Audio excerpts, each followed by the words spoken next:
Hi everyone, this is Cece and welcome to my channel. Please do not forget to like, share, and subscribe.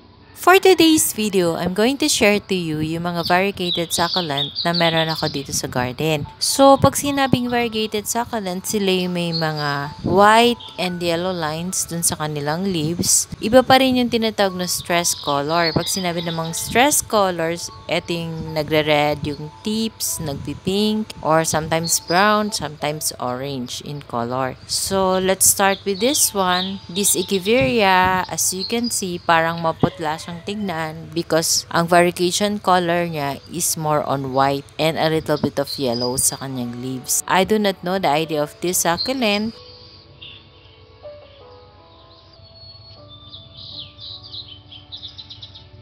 And the next one is a variegated Lolomi. This one before, mas visible yung kanyang variegated colors. Meron siyang white line. Kung nakita nyo yan, fino-focus ko. Pero yung mga bagong tubo niya, wala pa. So, itong unang succulent at saka itong ikalawa na variegated Lolomi, nandito na siya sa veranda area. So, magwa 1 month na sila dito na naka-expose. And nung una, nag-sunburn yung mga leaves sila. Pero now, naka-survive na sila. Parang naka-adapt na sila. So, yung bagong tubong mga leaves, hindi na na-sunburn.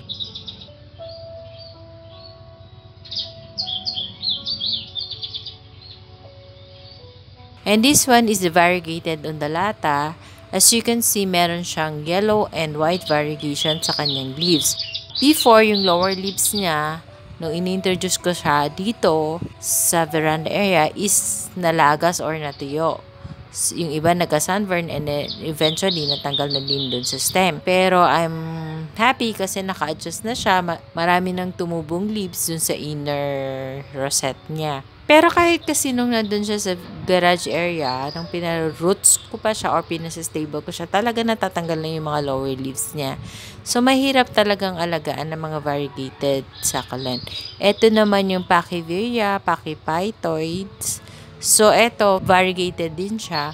So, may white and yellow lines kayong nakikita sa kanyang leaves. Pero may pinkish color din siya kasi it's starting to get stressed yung isang pot. Yung isang pot na medyo lush, kasabay ko siyang nilagay ng mga variegated Lolomi. So, mag-1 month pa lang siya dito sa veranda area. So, it's trying to adjust. As you can see, nagda-dry up pa yung ibang leaves niya kasi nagsastrive pa lang siya. So, I think naka-adapt na din naman siya kasi wala naman ako nakitang ibang casualty sa kanya except na nagda-dry lang yung lower leaves niya, which is normal sa mga succulent. So, ganyan yung itsura ng leaves. So, since mahirap buhayin ng mga variegated succulents, nagtatry ako na mag-propagate using their leaves. So, ayan. May mga tumubo naman na isa. So, magdagdag tayo ng isa today para mapadami natin siya. Tapos, this one, I'm not sure of the ID, pero ang variegation din niya is white and somewhat yellowish in color too. So, para magkakamukha sila, magkakaiba lang yung hugis ng kanilang leaves, pero yung variegation nila is almost the same. Whitish and yellowish. So, maganda din to kasi kakaiba yung leaves niya pahaba.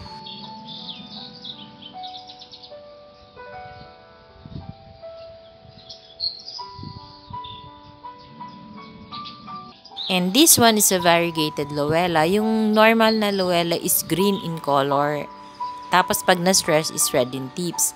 So, yung stress color nila is the same with the variegated Luella, which is becoming red in tips.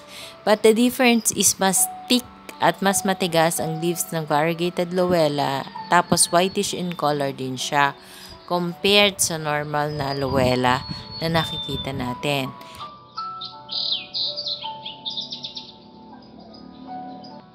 So, this is the variegated campfire.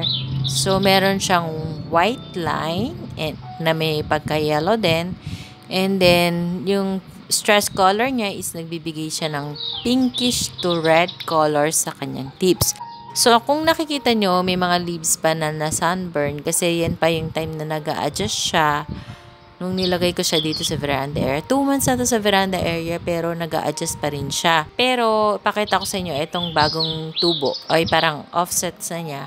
'Di ba? Ang ganda na, perfect na yung leaves niya. So, ganyan yung itsura niya pag variegated. More on, may white line siya. So, yan yung mga bagong leaves na tumubo sa kanya. Ayan, marami na siyang offsets actually. So, I guess, naka-adapt na siya dito sa veranda area kasi 2 months na siya. So, ito yung ordinary na campfire, green in color, but this one is stress in color and very dehydrated kasi nga gusto kong palabasin yung stress color niya. Kaya medyo dehydrated siya, hindi ko siya diniligan. So, ganyan yung ordinary campfire.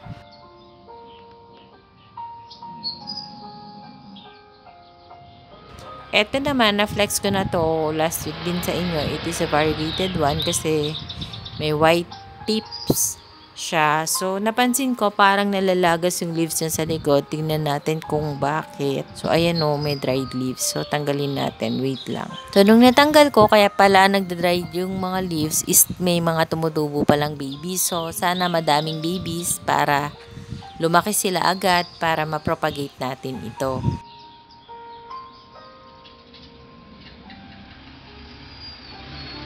Ito naman yung Hamel Sunset. Parang ito yung variegated version ng jade plant. So, meron siyang yellow and white lines. So, yung kanyang stress color is also having red tips sa kanyang mga leaves. So, maganda din siya, kaya lang maselan din to. So right now, nandito pa lang siya sa garahe o sa garage area namin. So, tapos na tayo dun sa mga nasa veranda area. Yung mga susunod na makikita nyo is nandito na sa garage area.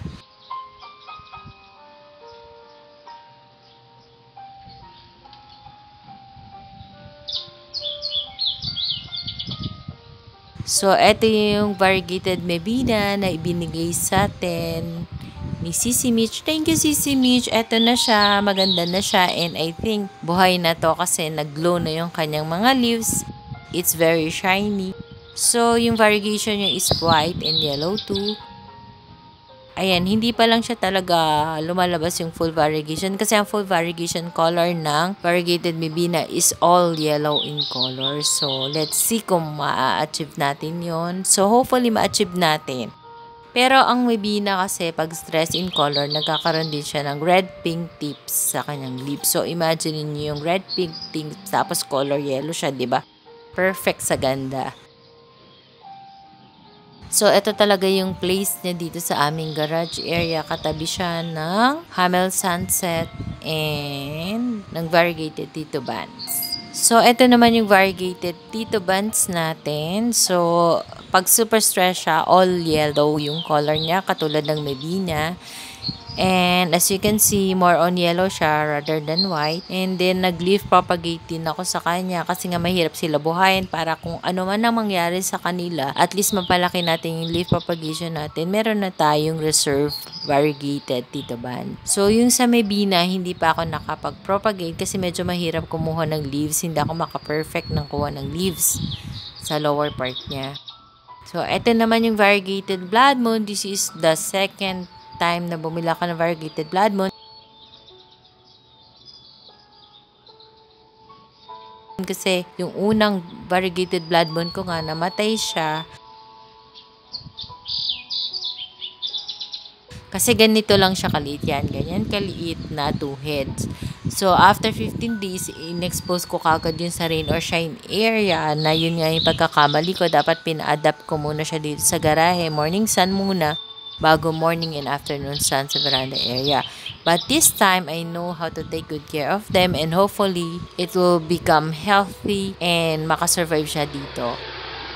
So, I have 2 pots of variegated blood moon. Ito na yung second pot, yung pinapakita ko sa inyo. Mas less stress in color siya kasi hindi siya masyadong pink in color. So, ang variegation naman nito is yellow and white na may pagka-pink pag nasa stress siya. So, maganda ang variegated blood moon pag super stress. So, nakapag-leaf propagate na rin ako. Ayan, then may mga babies na siya sa loob. So, ito naman yung variegated Noda. I haven't seen any ordinary Noda. Hindi ko alam kung ang full green lang ba siya. Kasi it is also my first time to see variegated Noda. Ito nga yung color niya. So, may mga white stripe siya. Yung leaves niya is very thick at matigas. Tapos, very shiny din yung kanyang leaves. So, maganda siya. Kung sa ordinary na para maiko-compare mo yung leaves niya sa Leticia. Kasi di ba yung Leticia, green in color pero very shiny. So, itong Noda parang ganun yung pagka-shiny ng leaves niya. Ang ganda. So, sana mabuhay ko siya.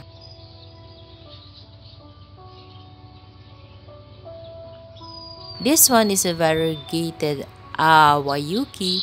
Kaya lang hindi ko pa makita yung stress color niya. I think it's yellow and white too. Kaya lang nawala yung stress color niya kasi hindi pa nga siya nakakakuha ng direct sunlight, even morning sunlight, kasi nandito pa siya sa aking working table kasi kakapapat ko lang nga din sa kanila.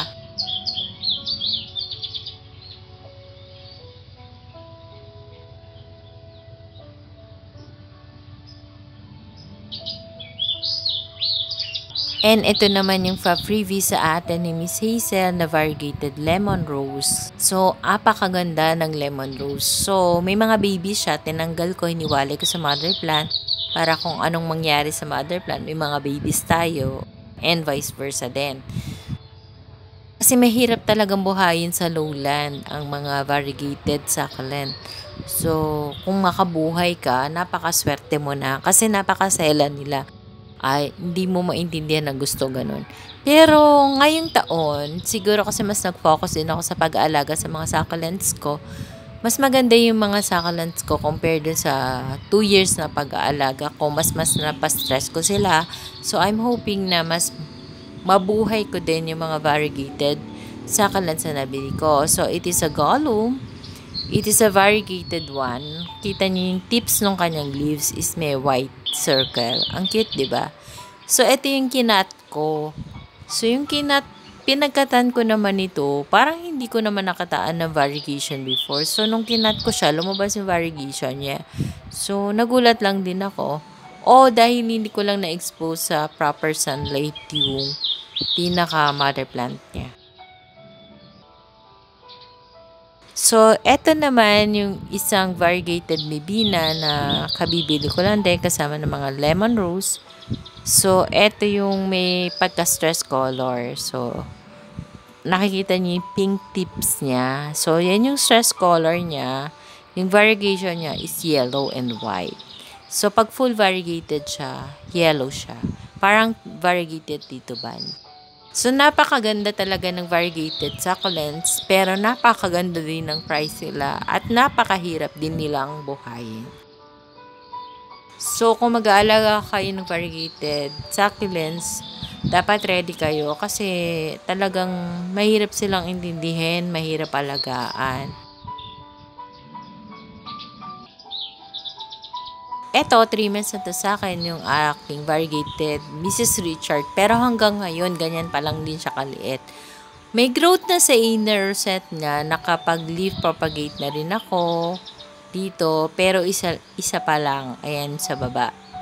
Tapos, dyan pa rin siya sa pot na yan. Hindi pa siya gano'n lumalaki. Pero kahit may growth na sa inner set, hindi ko pa siya mailagay sa veranda area kasi parang hindi pa ako confident enough. Parang feeling ko hindi pa siya well-rooted, although may roots na siya, nakatas na talaga siya dun sa pot.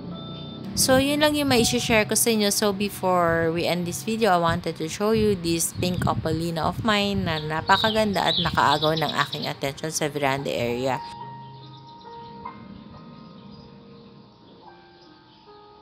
So, that's all for today's video, guys. I hope you like my sharing for today. Please don't forget to share my video to your family, friends, and relatives. Bye for now. See you on my next video. Bye. God bless us all. Bye.